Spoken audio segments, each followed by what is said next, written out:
Bismillahirrahmanirrahim. Bismillahirrahmanirrahim. Assalamualaikum warahmatullahi wabarakatuh. Alhamdulillahirabbil alamin. Wassalatu wassalamu ala sayyidina Muhammadin wa ala alihi wa sahbihi wa barik wa sallim ajma'in, amma ba'du. Yang kami hormati dan yang kami cintai kepada guru kita tercinta Buya Yahya beserta keluarga, dan yang kami hormati juga kepada guru kita tercinta Abi Arif beserta keluarga. Semoga beliau-beliau dipanjangkan umurnya, panjang umur dalam keadaan taat serta sehat walafiat, dan semoga Allah mempermudah urusan beliau, urusan dunia akhiratnya, wabil khusus urusan dakwahnya. Amin ya Allah ya rabbal alamin. Dan tak lupa kepada para hadirin, para santri yang dimuliakan Allah, dan para pemirsa dimanapun Anda berada.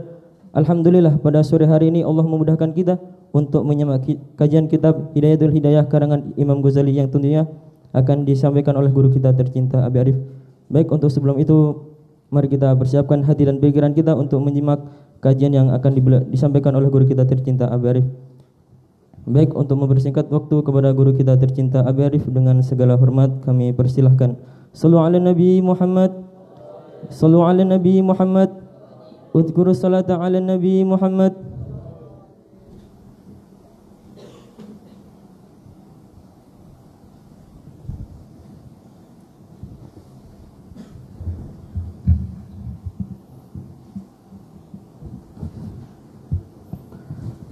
Bismillahirrahmanirrahim. Assalamualaikum warahmatullahi wabarakatuh. Alhamdulillah. Alhamdulillah. Hamdan yuafi ni'amahu yukafi mazidah. Ya Rabbana lakal hamdu kama yanbaghi li jalali wajhika wa 'azimi sultanik. Subhanaka la nuhsi thana'an 'alaika kama athnayta 'ala nafsik. Falakal hamdu wa lakal syukru 'ala dhalik. Allahumma salli wa sallim ala Sayyidina Muhammad al-bashiri wan nadhiri alladhi tanfatihu bihi abwabul khairi wa tanghaliqu bihi abwabul syarri wa ala alihi al-athhari wa ashabil akhyari. Allahumma ya Rabbana arinal haqqa haqqa warzuqna ittiba'ah wa arinal batila batila warzuqna ijtinabah. Allahumma rizqna taubata qabla al-maut wa syahadata 'inda al-maut wal jannata ba'da al-maut, amma ba'd. Alhamdulillah, kita bersyukur kepada Allah Subhanahu wa taala atas segala nikmat yang dilimpahkan kepada kita semuanya. Sampai detik ini kita mampu untuk berkumpul dalam kegiatan yang mulia dan di tempat yang mulia. Ini adalah karunia dari Allah Subhanahu wa taala yang tidak diberikan kepada setiap hamba-hambanya. Sehingga ketika kita dipilih oleh Allah untuk melaksanakan kebaikan ini, maka syukurilah dan rindulah agar kesempatan seperti ini didatangkan oleh Allah Subhanahu wa taala, dan di hati kita menjadi hati yang rindu akan kebaikan seperti ini. Sehingga ketika datang kesempatan seperti ini, maka hati kita akan sangat senang dan senang. Karena jika ada perkara yang dirindukan, maka ketika perkara itu datang, maka hati akan sangat senang untuk melakukannya dan rindu kembali untuk mengulanginya kembali. Dan kita mengharap kepada Allah Subhanahu wa taala agar apa yang kita baca dan kita pelajari dimudahkan untuk bisa kita amalkan, sehingga ilmu yang kita miliki adalah ilmu yang manfaat. Dan mudah-mudahan dengan kita membaca nasihat dari Imam Al-Ghazali, kita mendapatkan sir, mendapatkan rahasia, mendapatkan barokah dari orang yang soleh, sehingga mudah-mudahan kita digolongkan juga termasuk orang yang soleh. Amin ya rabbal alamin. Baiklah, kita masuk kepada pembahasan selanjutnya tentang apa yang akan kita lakukan antara terbitnya matahari sampai tergelincirnya matahari. Qala al-musannifu rahimahullahu ta'ala nafa'ana Allah bi'ilmi fi darin amin. Bab adab ma baina tulu'i syamsi ila zawal ila anqal, sampai kita kepada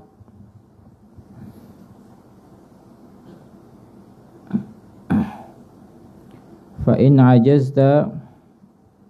Kita kemarin sudah sampai kepada perkara tentang jangan, kata Imam Ghazali, jangan sampai engkau rela dirimu menjadi orang yang terjerumus ke dalam perbuatan orang-orang yang jauh dari Allah Subhanahu wa taala. Minimal engkau jika tidak melakukan sesuatu yang manfaat, maka engkau jangan melakukan sesuatu yang membahayakan dirimu ketika nanti di akhirat.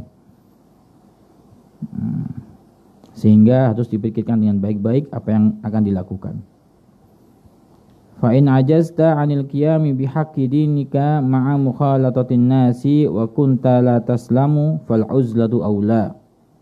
Jika engkau lemah menegakkan hak agamamu, menegakkan perkara perintah dalam agama, ma'a mukhalatatin nasi, beserta engkau ini kumpul dengan manusia.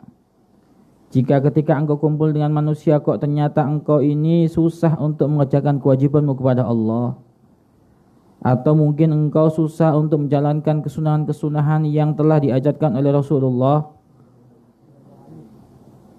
ketika engkau melakukan kewajiban susah dengan kumpul dengan manusia, itu susah melakukan kewajiban, memenuhi hak-hak yang harus engkau laksanakan, wa kunta la taslamu, engkau tidak selamat, engkau ini. Engkau bukan orang yang bisa lepas, ya, lepas dari pengaruh manusia sehingga engkau ini mudah untuk melakukan kebaikan. Jadi engkau ini susah melakukan kebaikan kalau engkau kumpul dengan manusia.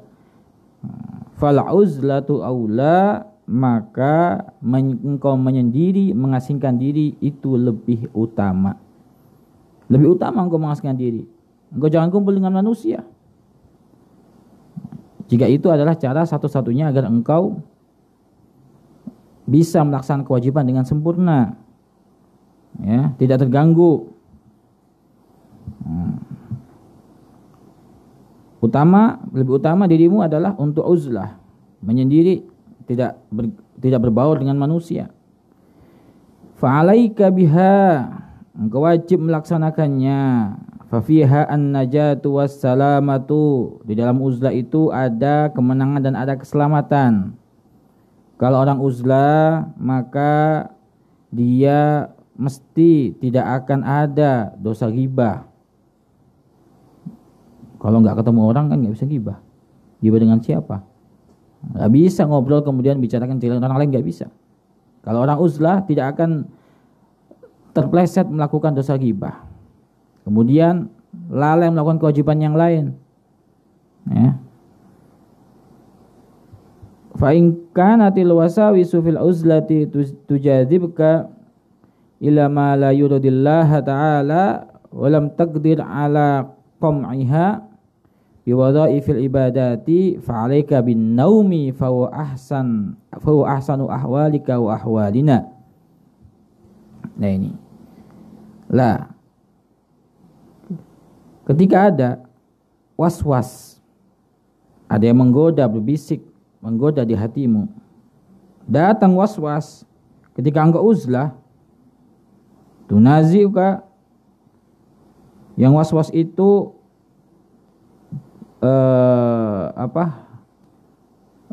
menjadikan jadi bertentangan denganmu. Jadi ketika engkau terbangun ini, tapi ketika uzlah, di dalam keadaan terbangun, itu ada was-was, ada bisik-bisik di hatimu yang menyeret engkau untuk melakukan kejelekan. Ilama la yudillah, kepada perkara yang membuat Allah tidak ridho, berarti kemaksiatan, pelanggaran. Terkadang ada ketika orang itu bersama orang lain, itu menjadikan dia mudah melakukan kemaksiatan. Ada juga ketika ada orang ini uzlah, menyendiri, tidak kumpul dengan orang. Juga ada bisikan untuk mengajak dia melakukan kemaksiatan, ada juga. Walaupun gak ada orang, bisa juga ada was-was, ada bisikan, godaan dalam hatinya yang mengajak dia untuk melakukan kemaksiatan. Terus bagaimana? Walam taqdir ala qam'iha, engkau tidak bisa untuk memaksanya, mengekangnya, enggak bisa. Bi wadhaifil ibadat, dengan pekerjaan-pekerjaan ibadah. Kalau orang kemudian ketika datang was-was, dia bisa menghilangkannya atau bisa menahannya, bisa mengekang hawa nafsu, bisikan hawa nafsunya itu dengan dia ibadah kemudian hilang, lakukan. Lah ketika pas setelah ibadah pun tetap ada was-was itu, tetap ada bisikan-bisikan itu. Apa yang harus dilakukan? Fa'alaika bin naumi, maka engkau wajib berusaha tidur. Kalau engkau dalam keadaan terbangun itu banyak godaan di hatimu sehingga engkau gak kuat dan khawatir untuk melanggar dosa-dosa tadi, maka engkau lebih baik tidur. Nah, ini tidurnya orang dianggap ibadah ya seperti ini, karena tidurnya meninggalkan kemaksiatan. Tidurnya lebih baik daripada bangunnya. Tapi tidurnya ya lihat-lihat, belum sholat udah tidur aja lah dan gak maksiat. Ya enggak, tidurmu kalau kamu sengaja untuk meninggalkan sholat ya jadi maksiat juga ya. Selain kewajiban, setelah dilaksanakan kewajiban kok ternyata ada waktu luang yang sekiranya jika digunakan waktu luang itu adalah dengan dia diam saja, maksudnya terbangun, ya ternyata menggoda dia agar melakukan kemaksiatan, maka berusaha tidur. Nah seperti itu. Fa'alaika bin naumi fa huwa ahsanu ahwalika wa ahwalina, itu adalah lebih baik keadaanmu dan keadaan kita ini sekarang, kata beliau. Idza ajazna 'anil ghanimati radina bis salamati fil hazimati, jika kita lemah dari mendapatkan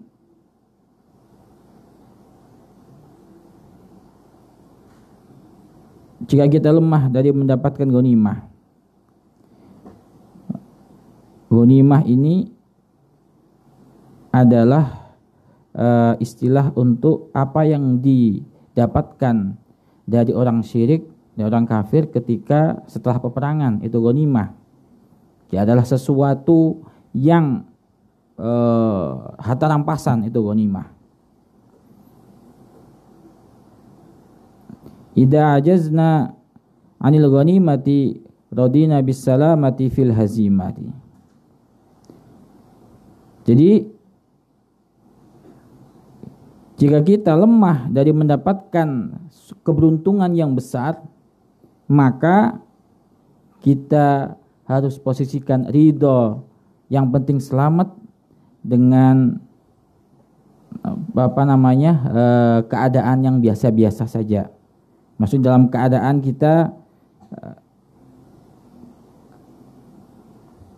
fil hazimah ini aslinya itu adalah kalah. Kalau kita nggak bisa mendapatkan kemenangan yang besar, maka kita rela dengan kekalahan. Yang penting kekalahan itu adalah tidak membahayakan kita. Itu maksudnya. Kalau orang mendapatkan pahala dari amal-amal soleh yang banyak, itu adalah ghanimah. Itu adalah keberuntungan yang besar ketika mendapatkan dia kesempatan dan bisa melakukan kebaikan yang banyak. Itu istilahnya ghanimah. Tapi kalau itu nggak dapat, yang penting adalah kita selamat dari kehancuran, yaitu tidak maksiat, itu sudah untung itu. Bagi orang yang lemah, bagi orang tidak punya kekuatan untuk melawan kemaksiatan di dalam hatinya. Yang penting nggak maksiat itu sudah lumayan. Makanya istilahnya idza ajazna 'anil ghanimati radina bis salamati fil hazimah. Kalau engkau tidak mampu untuk melakukan atau melaksanakan amal-amal kebaikan yang banyak, maka yang itu adalah keberuntungan, maka minimal engkau jangan mendatangi perkara yang dimurkai oleh Allah. Tidak melakukan kemaksiatan sudah untung. Tapi sebenarnya lebih beruntung lagi kalau engkau kuat dan engkau bisa melaksanakan kebaikan amal soleh. Nah, jadi gitu. Kalau engkau gak bisa mendapatkan harta yang banyak, maksudnya keberuntungan yang besar, maka minimal engkau janganlah mendekati kehancuran. Kata Imam Ghazali seperti itu. Fa akhassu bihalin min salamati dinihi fa akhissa bihalin min salamati dinihi fi ta'dili hayatihi id an-naumu akhul mauti wa huwa ta'dil hayati wal tihaqun bil jamadati. Nah ini, maka engkau, ya kata Imam Ghazali, jadilah engkau ini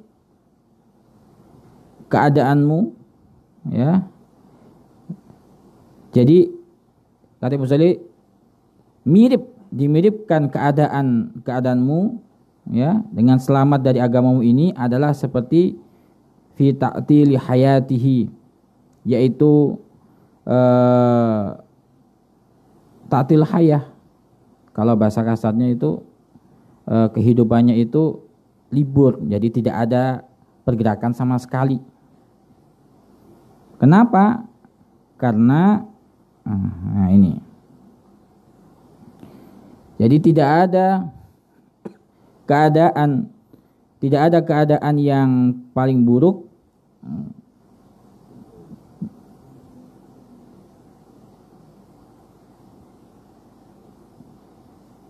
jadi kalau orang melakukan kejelekan itu buruk, maka engkau jika menjadikan dirimu itu seperti an-naumu akhul mauti, jadi kamu tidur, membiasakan tidur untuk menghindari dari melakukan kemaksiatan, itu mengumpamakan dirimu adalah seperti benda-benda mati, kata Imam Ghazali. Ta'tilu hayah, karena sebagian waktumu, umurmu itu tidak digunakan untuk apa-apa. Kalau orang tidur ngelakuin apa dia? Ngelakuin apa-apa. Nah, kata Imam Ghazali, id an-naumu akhul mauti, tidur itu adalah saudaranya mati. Wa wa ta'til haya, itu adalah mengistirahatkan kehidupan, berarti mencutikan kehidupan. Maksudnya itu adalah hidupnya seperti enggak hidup, kata Imam Ghazali. Wal tihaqun bil jamadati, dan menyerupakannya seperti makhluk-makhluk yang mati. Jamadat, makhluk-makhluk mati, benda-benda mati. Kalau orang tidur maka tidak ada manfaat, tidak ada mudarat. Jadi seperti benda mati. Nah, itu minimal ya, keadaan yang paling ringan, ya, keadaan yang paling ringan yang bisa dilakukan oleh orang yang hidup agar selamat itu adalah seperti yang dilakukan oleh benda mati. Benda mati itu tidak ada manfaat, tidak bisa melakukan kemanfaatan, tidak bisa melakukan kemudaratan, berbahaya. Tapi itu adalah ringan-ringannya keadaan dirimu. Ketika engkau nggak bisa melakukan kebaikan yang banyak, sedangkan di sisi lain kau khawatir jika engkau ini dalam keadaan terjaga, takut melakukan kemaksiatan, maka jadikan dirimu seperti benda mati, sehingga engkau nggak mendapatkan pahala yang besar, dan juga yang selamatnya itu adalah engkau tidak melakukan kemaksiatan atau dosa.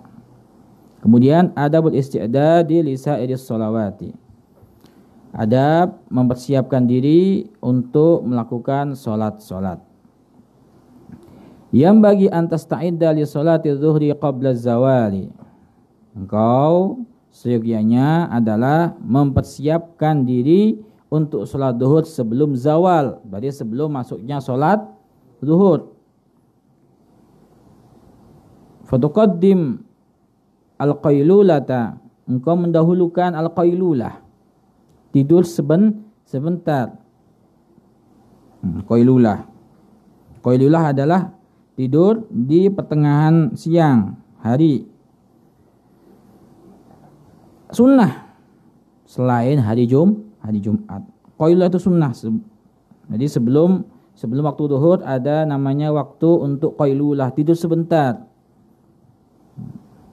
Ya, bukan tidur 1 jam, bukan. Ya, qailulah itu sebentar berarti.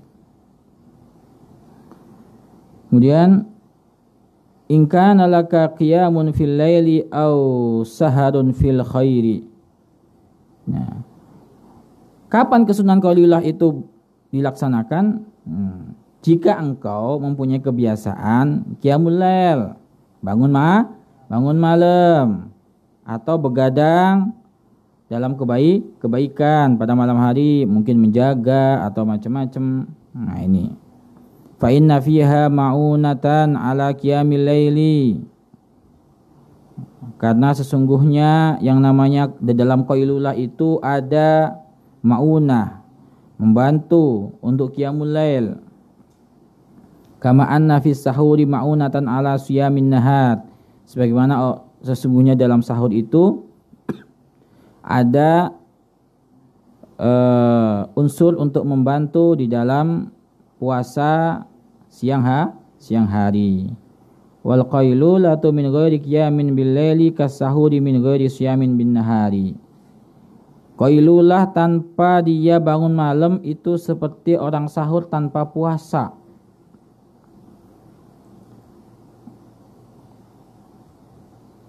Dalam hadis Rasulullah mengatakan, ista'inu bil qailulati ala qiyamil laili wa bis sahuri ala siyamin hari wa bit tamri waz zabibi ala bardis syita'i. Nah, seperti itu. Jadi ada pernyataan dari Nabi tentang qailulah itu untuk bisa membantu qiyamul lail.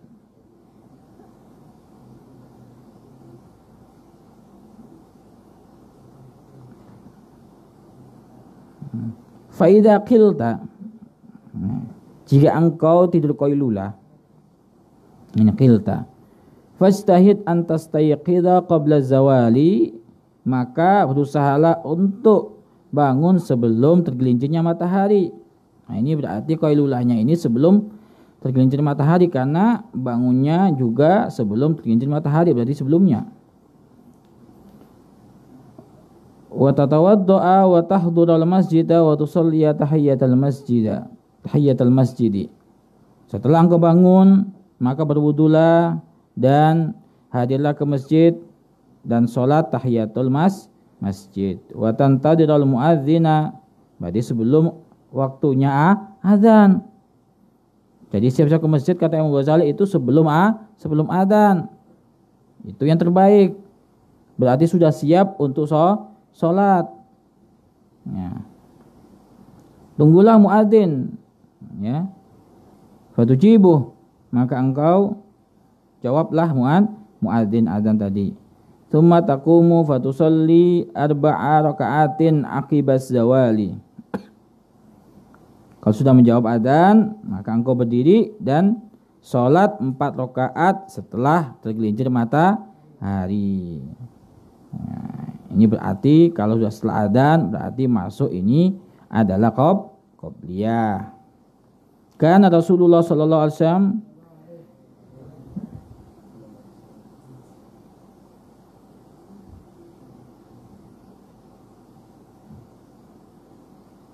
yutawwiluhunna, memanjangkan rakaat tadi, wa yaqulu hadza waqtun tuftahu fihi abwabus samai. Kata Rasulullah, ini adalah waktu pintu-pintu langit terbuka. Fa uhibbu an yarfa'ali fihi amalun soleh. Dan aku ingin, ya, an yurfa'ali fihi amalun soleh. Pada waktu tersebut aku ingin diangkat amal soleh bagiku.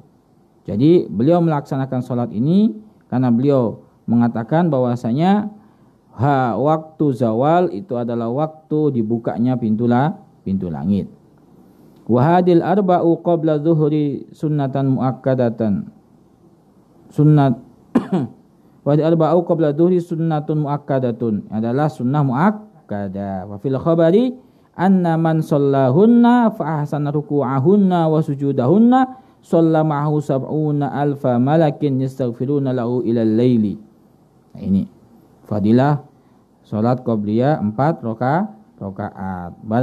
Sesungguhnya barang siapa yang salat 4 rakaat qabliyah zuhur, fa asana ruku'ahunna, memperbagus rukuknya, dan sujud wa sujudahunna, dan sujud-sujudnya, shalla ma'ahu sab'una alfa malakin, maka akan salat bersamanya 70.000 malaikat yastaghfiruna, yang beristighfar untuknya ilal laili, sampai malam.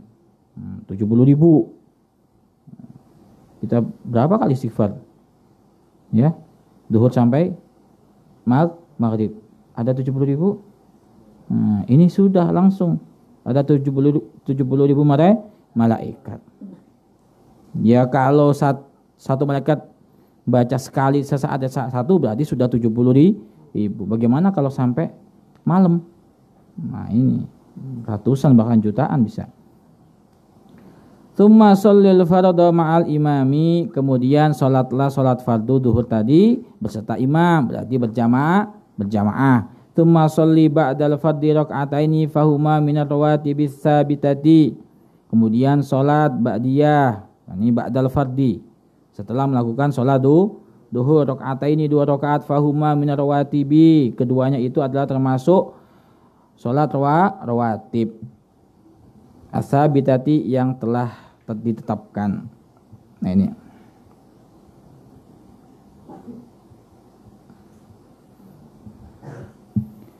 wala tashtagil ilal asri illa bi ta'allumi ilmin aw iyanati muslimin aw qiraati qur'anin aw sa'yin fi ma'ashin litasta'ina bihi ala dinik.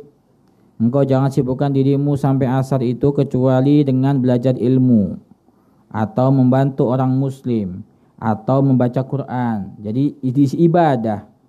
Kalau engkau enggak bisa ibadah sendiri dengan menuntut ilmu, maka jika engkau tidak bisa mencari ilmu, maka ibadahlah ibadah sendiri. Kalau enggak bisa, jangan lupa membantu orang. Atau enggak bisa, maka sibukkan dirimu untuk bekerja, menjaga kehormatanmu. Jadi pokoknya jangan sampai ada waktu itu adalah lewat kecuali diisi dengan kebaikan. Baik itu kebaikan untuk diri sendiri atau untuk orang lain. Fi ma'ashin, engkau bekerja, ya, agar engkau bisa menggunakannya untuk keperluan agamamu. Ya, macam-macam. Karena menjaga kehormatan agar tidak minta-minta itu juga menjaga kehormatan dia dalam beragama. Ya. Nah, karena orang yang minta-minta sedangkan dia adalah kuat untuk bekerja, mencari harta, mencari penghidupan, maka dia adalah nanti dibangkitkan oleh Allah Subhanahu wa taala dengan keadaan wajahnya tidak ada dagingnya. Orang minta-minta sedangkan dia kuat untuk mencari, untuk bekerja, maka nanti akan dibangkitkan oleh Allah dalam keadaan dia seperti orang gak punya malu. Di mukanya gak ada dagingnya. Kenapa? Karena di dunia gak punya malu dia. Mampu bekerja tapi minta. Nah, ini minta-mintanya dijadikan sebagai kebiasaan. Boleh orang minta kepada orang lain dalam keadaan darurat, mau kerja gak bisa, atau mungkin habis di PHK, masih nyari kerja nggak ada, maka dia minta untuk kebutuhan keluarganya, boleh. Tapi kalau setelah dia mampu, sudah dapat kerja dan sebagainya, maka haram dia minta kan sudah mampu. Atau lagi tadi nyari kerja sudah dapat. Nah, ini Summa sholli 4 raka'atin qoblal asri fahiya sunnatun muakkadatun. Salat rawatib 4 rakaat sebelum asar. Itu sunnah muakkadah. Faqad qala Rasulullah sallallahu alaihi wasallam rahimallahu imra'an shalla 4 qoblal asri. Semoga Allah merahmati orang yang melaksanakan salat 4 rakaat sebelum asar. Fasta'id an yanalaka du'auhu sallallahu alaihi wasallam. Dan berusahalah engkau agar mendapatkan doa dari Nabi. Nah ini, karena Nabi berdoa agar agar orang yang sholat 4 rakaat sebelum asar itu diberi rahmat, maka jangan sampai ketinggalan, agar engkau dapat doa dari Nabi. Kalau Nabi doa maka langsung dikabulkan oleh Allah. Wala tastagil ba'dal asri illa bimisli ma sabaqa qablahu. Setelah asar pun jangan engkau lakukan apapun kecuali seperti yang dilakukan sebelumnya. Ya disitin kebaikan pokoknya. Jangan kemudian setelah asar kemudian blek tidur. Nah itu. Kalau ketika bangunmu itu adalah maslahat baik, engkau melakukan kebaikan bisa, maka jangan tidur. Lakukan kebaikan. Wala yang bagi antakuna awqatuka muhmalatan. Tidak sesuai, tidak layak bagimu apa waktu-waktumu itu adalah terbuang sia-sia, tidak ada isi manfaatnya. Fatastagil fi kulli waqtin bima tafaqa kaifat tufik. Jadi sibukkanlah dirimu sisi waktu dengan apa yang sudah bima tafaqa ini adalah dengan apa yang cocok dengan waktu tersebut. Kaifat tufiqa, jadi sesuai dengan memang kebaikan apa yang cocok pada waktu itu. Jadi sesuaikan, nggak usah maksakan diri. Kalau waktu itu adalah bisa membaca Quran, baca Quran, jangan maksakan yang lain. Seperti itu. Yang penting adalah amal soleh. Dan juga tetap ini juga harus mengikuti aturan. Ketika engkau menjadi murid dengan gurumu, maka ikutilah apa yang diatur oleh gurumu ketika melakukan kebaikan itu. Waktunya disuruh belajar, ternyata engkau milih baca Quran. Ya salah berarti kamu. Jadi sesuaikan. Kalau sudah ada yang ngatur untuk segala kegiatanmu, maka ikutilah aturan itu. Tapi ini ketika engkau ini bebas memilih, maka ya sesuai dengan apa yang engkau mampu. Seperti itu maksudnya. Bal yang bagi antuhasiba nafsaka wa turattiba auradaka fi lailika wa naharika. Bahkan engkau ini ya harus muhasabah, ya, evaluasi dirimu. Wa turattiba auradaka. Tertibkan apa yang engkau baca. Bacaan rutinmu itu engkau tertibkan. Wiridmu engkau tertibkan. Apa sih yang engkau akan baca dalam wiridmu itu? Setelah sholat ini apa begitu. Fi lailika wa naharika, di malam dan siangmu. Engkau harus diatur. Engkau tentukan apa yang akan engkau baca rutin di siang dan malammu itu.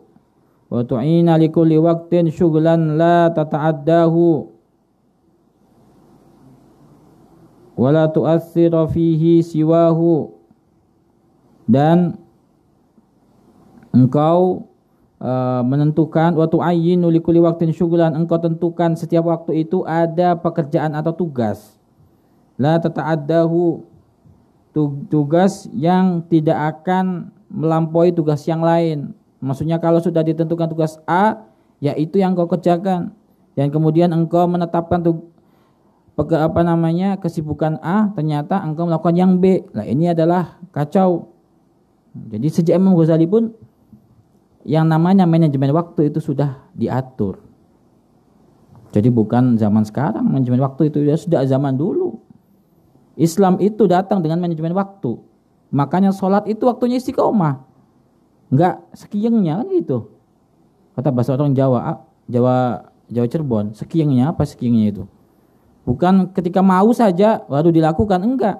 Jadi Islam itu datang dengan manajemen waktu, diatur waktunya, subuhnya kapan, duhurnya kapan, asarnya kapan, maghribnya kapan, isya kapan. Bukan yang penting sehari 5, enggak.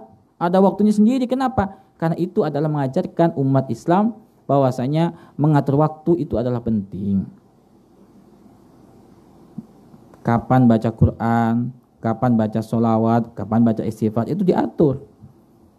Nah ini, jadi ada aturannya. Ya, tentukan apa kesibukanmu waktu itu, sehingga engkau tidak melakukan kesibukan yang lain.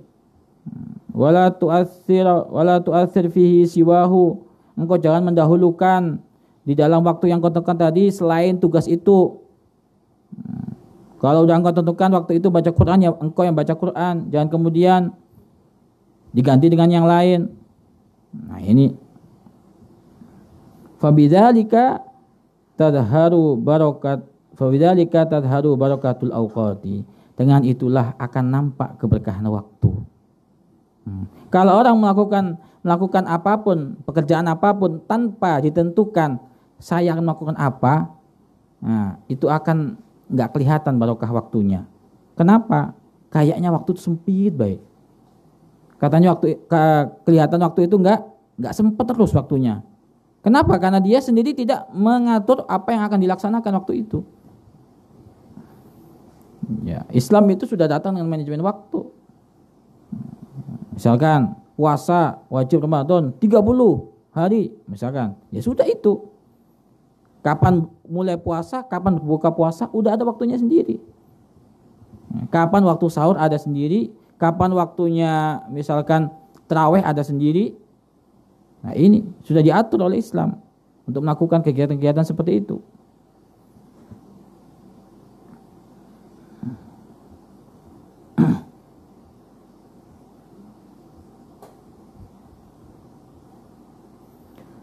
Fa amma idza tarakta nafsaka sudan muhmalan ihmalal bawaim. Adapun ketika engkau meninggalkan dirimu itu adalah sudan muhmalan, enggak ada kesibukan, udah wis yang penting jalan gitu aja. Ihmalal bawaim seperti tidak kosongnya atau tidak teraturnya hewan. Kalau hewan itu kan nggak ada waktu, kapan makan, kapan tidur. Kadang tidur sambil makan, kan ada tidur sambil makan. Lihat aja sapi, ya kan, sambil merem dia ngunyah masih, ya kan. Ini seperti itu. Jangan, ya kan? Jangan ada kebiasaan sambil tidur makan. Nah ini. La tadri bima tastagil, ma la tastagilu fi kulli waqtin. Dia tidak tahu, engkau tidak tahu dengan apa yang akan engkau kerjakan di setiap waktumu. Fayang qadi aktsaru awqatika dha'ian. Kebanyakan waktu maka akan lewat dha'ian, tidak ada isinya, tidak ada manfaatnya. Wa awqatuka umruka, waktu-waktumu itu adalah umurmu.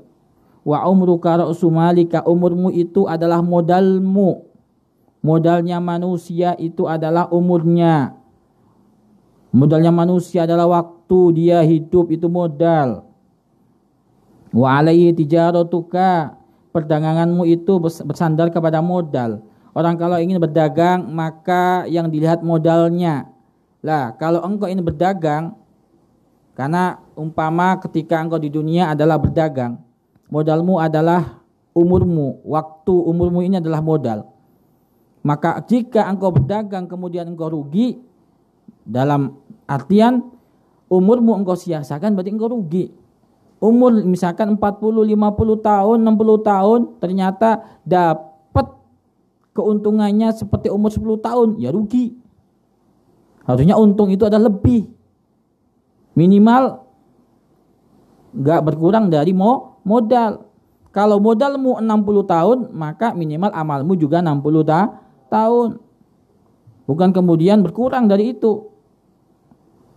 Pas aja sudah rugi sebenarnya kalau pas itu. Kalau orang berdagang itu kan pengennya untung. Untung itu kalau modal itu ada lebihan lagi. Tapi kalau modal kembali modal impas, ya rugi. Rugi waktu, rugi tenaga, kan begitu.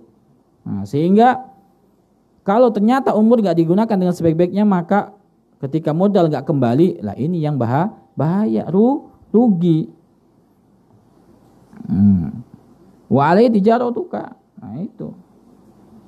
Wa bihi wusuluka ila na'imi daril abadi fi jiwarillahi ta'ala. Dan dengan umur tadi itu yang akan menyampaikan dirimu kepada nikmatnya akhirat. Fi jiwarillah, dalam naungan ridha Allah. Kalau engkau ingin mendapat jadi ya pahamilah bahwasanya umur itu yang akan menyampaikan dirimu kepada nikmat nanti, nikmat yang abadi. Nanti nikmat dari Allah Subhanahu di surga. Akan tetapi engkau harus hati-hati, jangan sampai modalmu yang akan menjadikanmu sampai kepada Allah itu adalah putus di tengah jalan, maka enggak akan sampai, engkau enggak sampai dapat nikmat. Fa kullu nafsin min anfasika jauharatun la qimatalha idla badala lahu fa idza fata fala auda lahu. Nah, ini setiap nafas dari nafas-nafasmu, setiap nafas dari tarikan nafasmu itu adalah jauharah. Itu adalah sesuatu yang berharga. Itu adalah seperti permata, seperti intan yang kalau permata ada uangnya, harganya. Tapi ini adalah permata atau intan atau perkara yang sangat berharga, la qimatalaha, yang tidak ada ukurannya, yang tidak ada harganya. Kenapa? Karena memang nggak bisa diganti. Kalau intan permata bisa ditimbang dengan uang, tapi kalau waktu nggak bisa. Kenapa? Nggak ada yang bisa membeli atau menjualnya. Nggak ada kemudian saya pengen beli umur dah, sehari aja dah. Oh, nggak ada. Tapi kalau intan permata kan bisa. Saya pesen, oh bisa dicarikan, dibuatkan. Tapi kalau waktu nggak ada, 1 menit pun nggak ada yang bisa mengganti. 1 menit pun nggak ada yang bisa mencari, menambah, mengurangi pun nggak bisa. Nah ini. Fa idza fata fala audalah lahu. Ketika sudah hilang, lepas, maka tidak ada kembali. Hari Ahad sekarang bukan hari Ahad kemarin, dan juga bukan hari Ahad besok. Itu. Jadi nggak akan ada kembali. Tidak akan bisa diulang. Apa yang 1 menit yang tadi lewat sudah nggak bisa diulang. Berkurang dan berkurang. Bertambahnya umur itu adalah berarti berkurangnya jatah sisa hidup. Jangan kemudian ulang tahun, selamat ulang tahun. Ya ulang tahun itu maksudnya tahunnya diulang. Bukan umurmu bertambah, aslinya itu jatahmu berkurang. Kalau jatahnya dia 50 60, kalau sekarang sudah 20 berarti sisa berapa? 30 sama 40. Nah ini berkurang.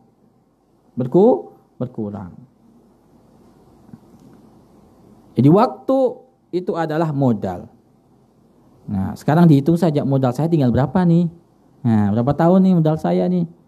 Nah, jangan kata orang jangan stagnan. Jangan berhenti di situ aja yang dilakukan. Harus berkembang. Jangan cuma jalan di tempat. Yang penting saya melakukan istiqomah. Ya, harus ada kemajuan. Orang pengen beruntung itu adalah harus ada perubahan yang lebih baik lagi. Bukan puas dengan hasil yang sama. Nah, ini kita sudah diajari Imam Ghazali untuk bagaimana memanfaatkan waktu dengan sebaik-baiknya agar kita tidak rugi dengan modal yang diberikan oleh Allah Subhanahu wa ta'ala. Wallahu a'lamu bissawab. Baik, syukran kasiran kami haturkan kepada guru kita tercinta Abi Arif. Semoga apa yang telah beliau sampaikan dapat bermanfaat dan dapat kita amalkan dalam kehidupan sehari-hari. Amin ya Allah ya rabbal alamin. Baik, untuk selanjutnya kita memasuki sesi tanya jawab. Kita akan membacakan pertanyaan yang telah masuk. Assalamualaikum warahmatullahi wabarakatuh. Waalaikumsalam warahmatullahi wabarakatuh. Allahumma shalli ala sayyidina Muhammad wa ala alihi washabbihi. Saya hamba Allah dari Jawa Tengah. Semoga Abi dan keluarga selalu diberikan kesehatan serta ketaatan. Afan B mau bertanya, apakah ada hukum timbal balik atau karma dalam ajaran agama Islam? Syukron. Wassalamualaikum warahmatullahi wabarakatuh. Waalaikumsalam warahmatullahi wabarakatuh. Istilah karma itu istilah yang tidak ada dalam Islam. Yang istilah ada dalam Islam itu adalah fakama tadinu tudan. Sebagaimana engkau melakukan, engkau akan dibalas. Kalau orang utang akan dibayar. Itu. Jadi karma itu bukan istilah dalam Islam. Karma itu istilah di luar Islam. Ada istilah karma. Ya. Jadi ada dalam Islam itu adalah apapun yang engkau lakukan baik akan dibalas baik, buruk akan dibalas buruk. Entah itu nanti dibalasnya sama-sama di dunia atau mungkin nanti dibalas di akhirat. Jadi Rasulullah ada kutipan hadis Rasulullah mengatakan bahwasanya if al masyita fakama tadinu tudan. Lakukan apapun yang engkau mau, tapi awas. Fakama tadinu tudan. Sebagaimana engkau melakukan, engkau akan dibalas. Jadi ente mau ngelakuin apapun terserah, tapi ingat apapun yang engkau lakukan akan dibalas. Ada dosa yang dibalas langsung kontan di dunia, ada. Ada dosa yang nanti dibalas di akhirat, ada. Seperti itu. Jadi ada. Dan bahkan orang itu tidak akan mati kecuali merasakan hal yang sama seperti yang dia lakukan untuk orang lain. Jadi kalau misalkan kok kita jalan kesandung terjatuh, ingat Pak sadar mungkin kita pernah nyakiti hati orang sehingga kita jatuh. Bukan langsung wah ada yang gibahana nih. Oh enggak, bukan itu. Nah, ya kan. Seudon berarti sama orang lain. Siapa ente mau digibah? Ya kan. Jadi apa yang kita lakukan itu mesti akan dibalas oleh Allah Subhanahu wa taala. Kalau dosa kita kemudian kita bertaubat dan diampuni oleh Allah, maka tidak akan ada balasan lagi nanti. Malaikat yang mencatat akan dilupakan oleh Allah. Jadi dihapus itu catatannya oleh Allah Subhanahu wa taala. Allah yang bisa menghapus. Dan Allah Maha Kuasa. Ya, jadi enggak ada aja catatannya. Kalau itu dosa yang kita sudah diampuni oleh Allah Subhanahu wa taala. Nah, kalau dosanya belum diampuni, ya nanti ada catatannya. Kalau ada catatannya antara dua, diampuni dan tidak akan diampuni dengan syafaat dan tidak akan dibalas, atau tetap disiksa dulu untuk menghapus dosa tadi. Nah, ini naudzubillahi min dzalik. Tapi syarat orang akan masuk surga adalah dengan iman dalam hatinya. Kalau orang mukmin mesti masuk surga, entah langsung entah tidak langsung. Kalau orang mukmin, selama hatinya ada iman, mesti akan masuk surga. Ada yang masuk surga langsung, cepat, ya. Ada yang masuk surga lambat, ada yang masuk surganya dicelup dulu di neraka, ada. Ya macam-macam. Pengennya mana? Masuk surga langsung. Ya. Tapi masalahnya kita nih ibadah suka yang ekspres. Nah tuh, pengen masuk surga langsung, sholatnya pengen cepat juga. Nah ini. Nah. Kalau pengen surganya tinggi, maka ibadahnya ditambah. Jadi balasan Allah sepadan. Aslinya nggak sepadan, banyak balasannya. Cuman mesti tergantung dengan amal yang dilakukan. Semakin amalnya banyak, semakin tinggi surganya. Semakin amalnya banyak, amal solehnya banyak, maka akan semakin dekat tempatnya dengan Rasulullah. Seperti itu memang. Jadi orang yang masuk surga mesti akan melihat Rasulullah. Cuman tempatnya tergantung amal masing-masing. Sama, semua orang di surga mesti akan melihat Allah. Nah itu, tapi tergantung kenikmatannya masing-masing. Nah ini tergantung amal tempatnya. Kalau surganya di pojokan ya beda dengan surganya yang luas. Ya surga sih luas semuanya. Ya kan, minimal adalah seluas mata memandang. Cuma tinggal kenikmatan ketika dengan Rasulullah dan Allah itu beda-beda. Nah, ini. Jadi kalau pengen, ya, jadi yakinlah bahwasanya apapun yang kita lakukan di dunia akan dibalas. Ada balasannya. Sekecil apapun itu akan dibalas oleh Allah Subhanahu wa taala. Karena Allah itu adalah wad-dayyanu la yansa. Ya. Yang Maha Pembalas itu tidak akan melupakan apa yang engkau kerjakan. Jadi Allah tetap akan ingat. Tidak akan ada kemudian malaikat salah catat. Ya. Salah sedikit enggak ada. Malaikat enggak ada salah catat. Dicatat semuanya amal perbuatan kita. Enggak tersisa. Ya. Dan yang akan dihapus dari kesalahan itu adalah yang telah diberi taubat, yang telah diampuni oleh Allah. Akan dihapus itu dosanya. Catatannya dia dihapus. Oleh karena itu kita harus yakin bahwasanya yang kita lakukan ada balasannya, sekecil apapun kebaikan yang kita lakukan akan dibalas oleh Allah Subhanahu wa taala. Dan jangan kita remehkan dosa sekecil apapun, karena dosa sekecil apapun juga akan dibalas oleh Allah. Mudah-mudahan ya, dengan kita yakin apa yang kita lakukan akan dibalas oleh Allah, maka jangan putus asa ketika melakukan kebaikan yang kecil. Dan jangan meremehkan ya ketika dihadapkan dengan dosa yang kecil, jangan diremehkan. Anggap itu besar agar kita takut untuk melakukannya dan berusaha untuk menjauhinya. Wallahu a'lam bishawab. Baik Abi, kami akan membacakan pertanyaan kedua. Assalamualaikum warahmatullahi wabarakatuh. Waalaikumsalam warahmatullahi wabarakatuh. Afwan Abi, izin bertanya, bagaimana cara untuk istiqomah di jalan Allah Subhanahu wa taala? Syukran bi. Wassalamualaikum warahmatullahi wabarakatuh. Waalaikumsalam warahmatullahi wabarakatuh. Istiqomah itu sebabnya yang pertama adalah kadar iman yang ada dalam hati. Jika keimanan orang itu tinggi, maka amal yang dilakukan juga akan baik. Jadi Jadi garis lurusnya seperti itu. Karena apa? Semakin orang itu imannya kuat, maka akan semakin baik. Tandanya adalah perbuatannya ada semakin baik. Kenapa? Karena memang jika orang ini melakukan kebaikan apapun, maka akan lebih gigih untuk melakukannya jika yakin bahwasanya itu pahalanya adalah ada. Itu akan menyebabkan dia ibadah itu juga akan lebih semangat. Jadi yakin akan balasan janji Allah Subhanahu wa taala. Coba aja ya. Secara permisalan yang mudah.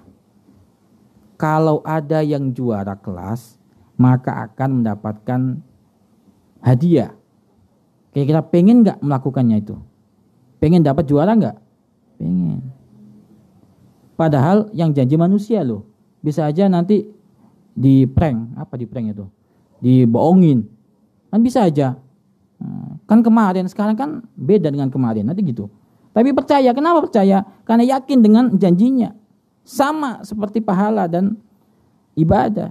Kalau keimanannya kuat, yakin dengan janji Allah yang ada di Al-Quran, yang disampaikan oleh Rasulullah, maka mesti dia akan lebih semangat untuk melakukan kebaikan secara istiqomah.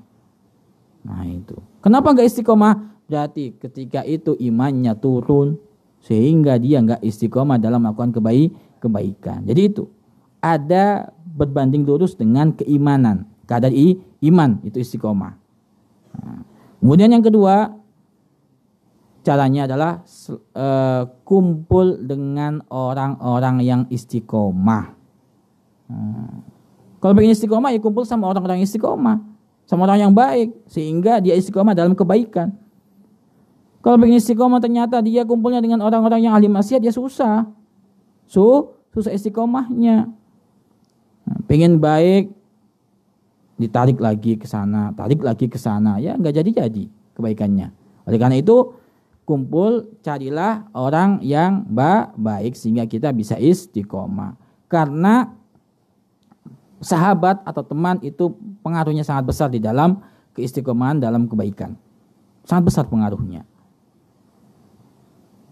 Anil mar'i la tas'al fas'al an qarinihi. Kalau pengen tahu kadar seseorang baik atau tidak, jangan tanya dirinya.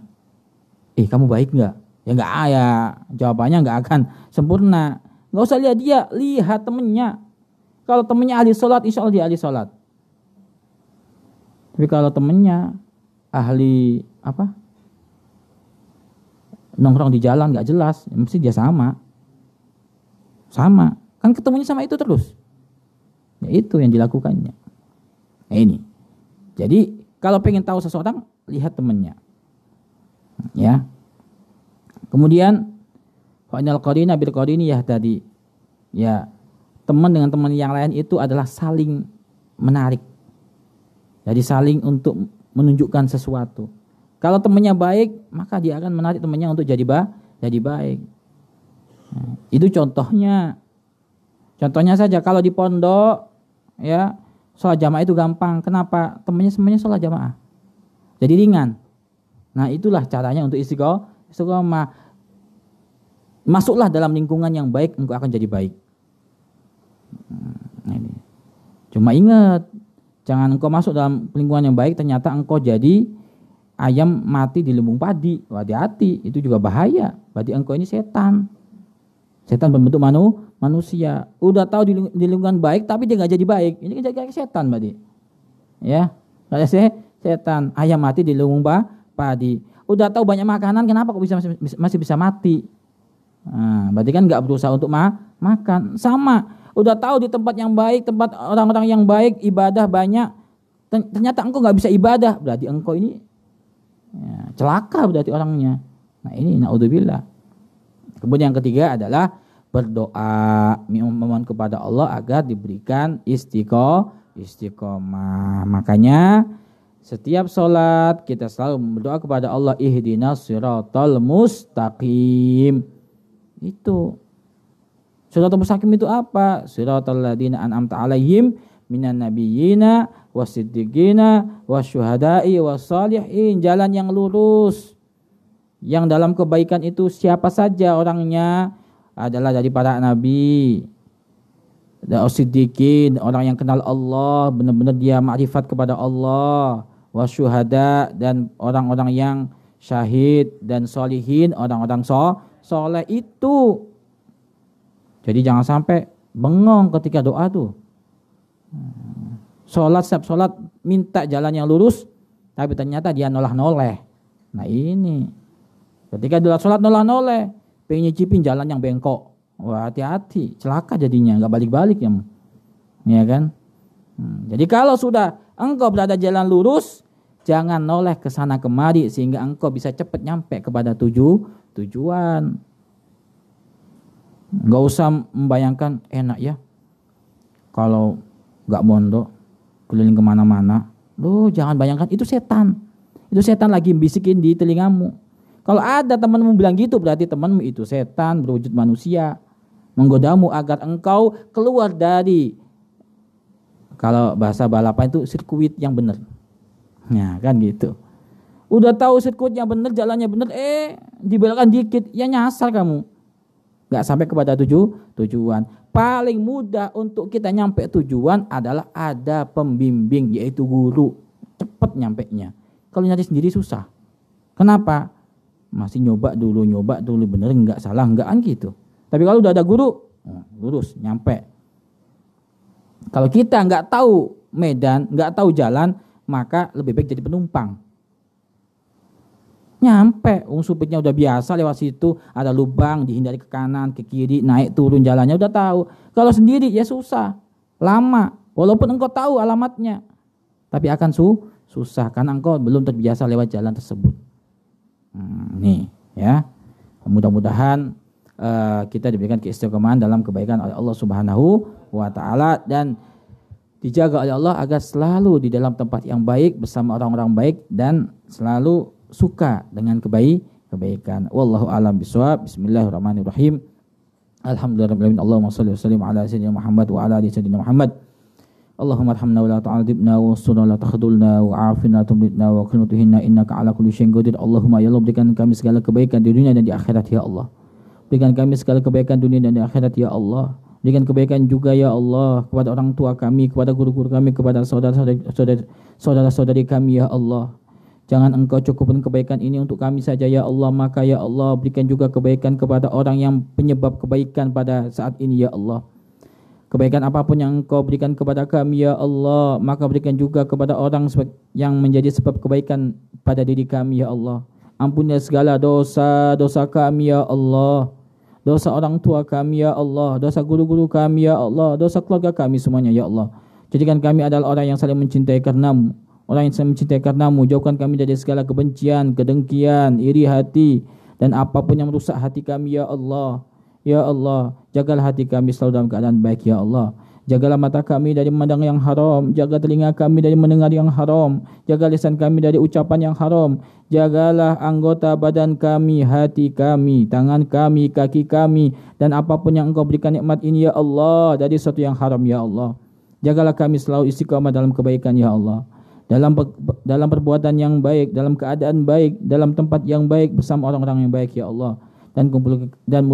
Sebagaimana Engkau kumpulkan kami sekarang ya Allah, maka mudahkanlah kami kelak ya kumpul bersama orang-orang yang baik, bersama guru-guru kami, bersama orang-orang yang soleh, bersama orang tua kami, bersama kekasihmu Nabi Muhammad SAW. Ya Allah, Dat yang Maha mengetahui segala isi hati kami ya Allah, kabulkan segala hajat-hajat kami, hajat pondok kami, hajat guru-guru kami, hajat orang tua kami ya Allah, hajat kami semuanya ya Allah, maka kabulkanlah ya Allah, kabulkanlah ya Allah, kabulkanlah ya Allah, berikan kami ilmu manfaat ya Allah. Jadikan ilmu kami manfaat, bisa kami amalkan, bisa kami ajarkan ya Allah sebagai penyebab kebaikan bagi orang lain ya Allah.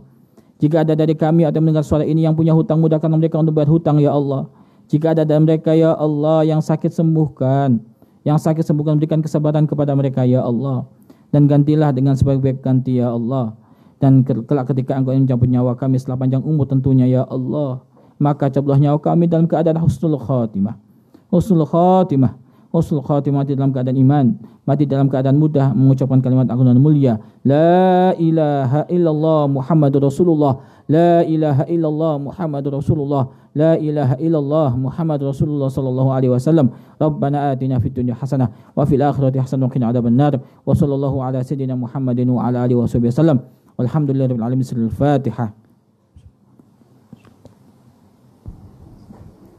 Mohon maaf dan mudah selalu. Wabillahi taufiq wal hidayah. Assalamualaikum warahmatullahi wabarakatuh. Waalaikumsalam warahmatullahi wabarakatuh. Demikianlah majlis kita pada sore hari ini. Kami selaku pembaca mohon maaf mohon selalu. Mari kita tutup majlis yang mulia dengan pembacaan doa kafaratul majlis. Subhanakallahumma wa bihamdika asyhadu an la ilaha illa anta astaghfiruka wa atubu ilaik. Wassalamualaikum warahmatullahi wabarakatuh.